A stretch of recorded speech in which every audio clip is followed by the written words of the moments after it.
안녕하세요, 테크박스입니다. 이번 영상은 지난번 스카닉 EX 소개 영상에 이어서 만든 영상인데요, 그때 말씀드렸던 대로 제가 실제로 한 4주 동안 이 제품을 직접 사용하면서 느낀 솔직한 후기랑 장단점을 아주 자세하게 전달해 드리려고 합니다. 그럼 바로 시작하겠습니다. 일단 실제 사용하면서 느낀 장점이나 단점보다도 저는 가장 먼저 보여드리고 싶었던 게 스펙상 주행거리 말고 따로 막 어떤 환경을 통제하지 않고 이렇게 주행을 했을 때 과연 얼마나 탈 수 있을까, 이거였는데요.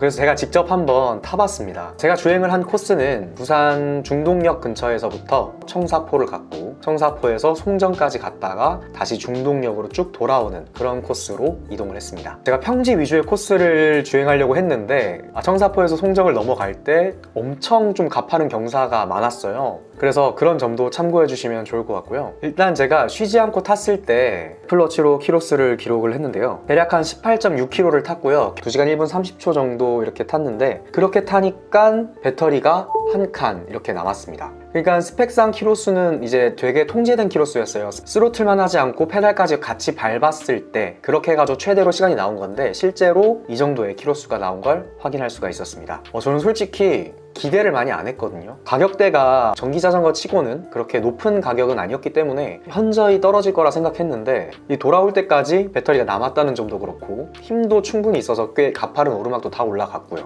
이 정도면은 전기자전거 입문자분들, 그러니까 취미나 가벼운 드라이브가 목적인 분들한테는 딱 충분하다, 이런 생각이 들었습니다. 저도 원래 큰 전기 자전거가 있었는데 솔직히 집 근처 마트 같은 데 가는데 그런 큰 전기 자전거를 끌고 가는 건 조금 부담되긴 하더라고요. 그런데 이 스카닉 EX는 크기도 작고 이런 스마트키도 있다 보니까 보시는 것처럼 자주 그리고 편하게 잘 타게 됐었습니다. 그럼 이제 실제 사용하면서 느낀 장점들을 한번 말해보겠습니다. 첫 번째는 작은 크기입니다. 스카닉 EX의 가장 큰 장점은 뭐니 해도 이 컴팩트한 크기였습니다. 제가 살고 있는 아파트 엘리베이터는 물론이고 그 지하철 내려갈 때 엘리베이터 있잖아요.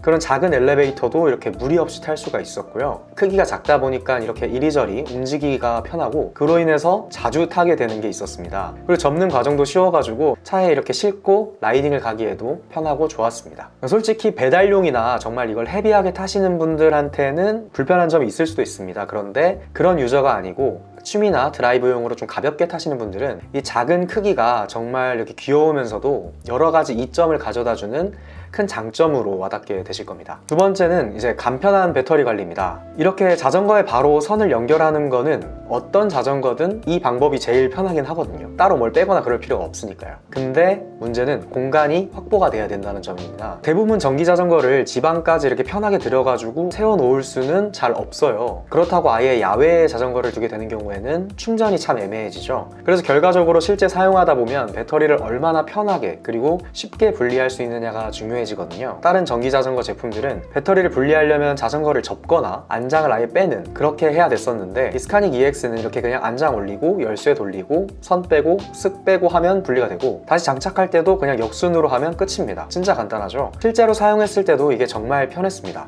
이제 가장 중요한 주행 성능에 대해 말씀을 드릴게요.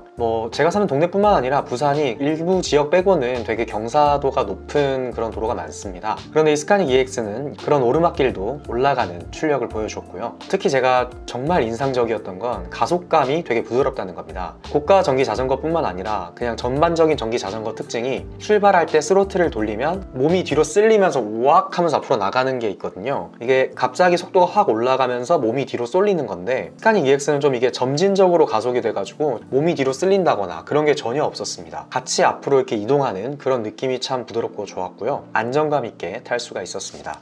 커브라던가 약간의 턱이라던가 그런 것도 이 많은 서스펜션 덕에 상당히 부드럽게 잘 주행할 수가 있었고요. 전반적으로 아주 부드러운 승차감을 주는 전기자전거였습니다. 다음은 유지관리 용이성입니다. 제가 4주 동안 이제 테스트도 해야 되고 해서 되게 많이 타기도 하고 카페도 가고 마트도 가고 아무튼 되게 다양하게 사용을 해봤는데요. 브레이크 소리나 프레임에서의 삐걱거림 같은 소음이 거의 발생하지 않았고, 이 스카닉 EX는 잔고장이 아예 없었습니다. 지금까지는요. 그리고 무엇보다 이 스카닉 EX는 전국의 E스테이션 직영점과 M스테이션 전문 대리점이 440여 개가 있어요. 그래서 혹시나 문제가 생겨도 이제 수리나 관리가 가까운 게 진짜 짱이거든요. 왜냐면 전기자전거 같은 경우에는 고장이 발생했을 때 내가 고치는 게 조금 많이 힘들거든요. 대리점이 적다 보면 고장이 날 때마다 이거를 가지고 가는 것도 참 일입니다. 그런데 스카닉 EX는 매장이 여러 군데다 보니까 내 주변에 그래도 하나 두 개씩은 있더라고요. 그래서 구매할 때도 점검할 때도 고장이 나서 수리를 할 때도 가까우니까 되게 좋았습니다. 아마 전기자전거를 계속 사용하시다 보면 대리점이나 직영점이 가까운 게 얼마나 큰 메리트인지 느끼시게 될 겁니다. 다음은 실제 사용하면서도 느낀 건데 첫 영상에서도 말씀드렸지만 뛰어난 기본 옵션입니다. 전기자전거 자체가 가격이 좀 있다 보니까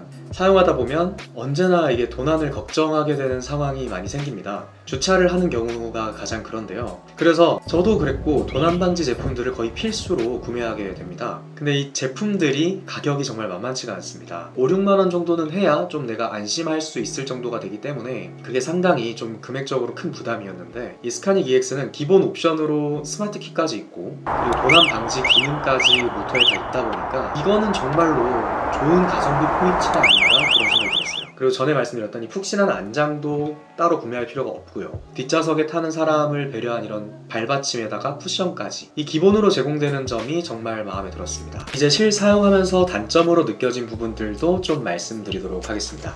제가 장점으로 말씀드린 부분이었는데 이 와이드 안장입니다. 이게 오래 타도 진짜 엉덩이가 하나도 베기지 않고 이 사타구니 쪽이 처음에 타고 나면 되게 아픈데 그런 것도 전혀 없었거든요. 그래서 편안해서 이게 장점이었는데 이게 너무 와이드 안장이다 보니까 이 페달링을 할 때 허벅지를 열고 페달링을 해야 되는 게 좀 불편하더라고요. 이 전기자전거라서 모터로 가면 되니까 크게 상관 안 하면 되긴 하는데요. 전기자전거를 타다 보면 어쩔 수 없이 뭐 가파른 오르막을 만나거나 했을 때 페달을 좀 밟아줘야 되는 순간이 있긴 있어요. 그럴 때 좀 불편하게 느껴졌습니다. 스로틀 사용 방식입니다. 제가 처음 전기자전거를 접할 때는 이 스로틀 방식이 오토바이처럼 스로틀을 딱 당기는 이런 거에 대한 좀 낭만이 있었거든요. 그런데 직접 사용을 해보니까 운전하는 입장에서는 이게 저희가 한 손으로 가끔 운전을 할 때도 있잖아요. 그때 이 돌리는 스로틀 방식이 좀 불편하더라고요. 이게 엄지 같은 경우에는 그냥 엄지를 눌러놓고 이렇게 하면 되는데 손목을 쓰는 거다 보니까 당기면 이 각도가 달라지잖아요. 그래서 이렇게 핸들을 조절하는 거랑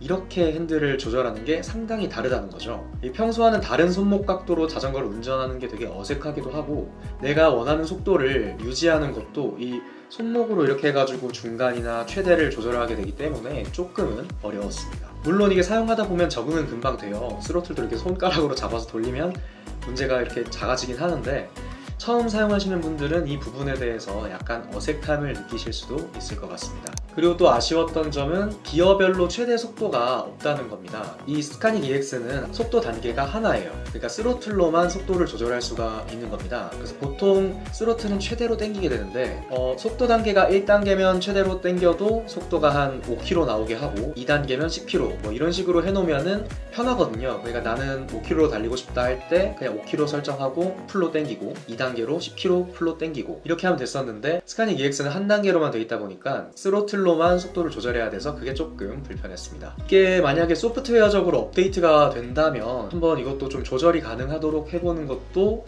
좋을 것 같아요. 지금까지 제가 직접 이 스카닉 EX를 타면서 장점들이나 단점들을 이렇게 말씀드려봤는데요. 그렇다면 많은 분들이 궁금해하실 그래서 전기자전거 입문자에게 추천할 만한 제품인가에 대해서는 추천합니다.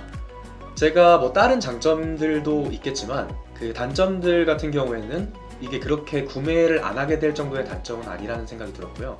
그리고 또 이 장점들이 단점을 충분히 커버하고도 남는 그런 자전거였습니다. 아마도 처음 전기 자전거를 구매하시는 분들이 중요하게 생각하는 요소가 이제 가격일 거고요. 그리고 사용 편의성일 거라 생각을 해요. 근데 이 스카닉 EX는 이 두 가지를 모두 충족을 시켜준다고 생각이 들었습니다. 뭐 일단 구성이 상당히 알차고요. 가격은 749,000원입니다. 저는 그래도 좀 괜찮은 전기 자전거를 취미용이나 여가용으로 타려면 이 정도 가격은 좀 적당하다는 생각이 들어요. 왜냐면 다른 제품들을 또 구매할 필요가 적어지거든요. 50만원 하는 것도 기타 부품들 사다 보면은 얼추 한 이 가격 정도가 되기도 하더라고요. 그리고 제가 추천한다고 자신있게 말하게 될 수 있었던 건 한 번에 18.6km를 타보면서 제가 정말 높은 경사를 많이 올랐단 말이죠. 그런데도 불구하고 배터리가 남아 있었고 그런 오르막도 모두 오를 수가 있었고, 그렇기 때문에 라이트 유저 정도라면 이 자전거로 충분히 어디든 가고 못할 건 없겠다 이런 생각이 들었습니다. 네, 지금까지 스카닉 EX 실사용 후기 리뷰를 보고 오셨습니다. 제가 거의 한 달 동안을 실제로 사용을 해보고 느낀 점들을 최대한 솔직하게 전달해 드렸는데요. 여러분의 선택에 제 영상이 도움이 됐으면 좋겠습니다. 혹시 더 궁금한 점이 있으시면 댓글로 남겨주시고요. 저는 다음 영상으로 돌아오도록 하겠습니다. 영상 시청해주셔서 감사합니다. 안녕!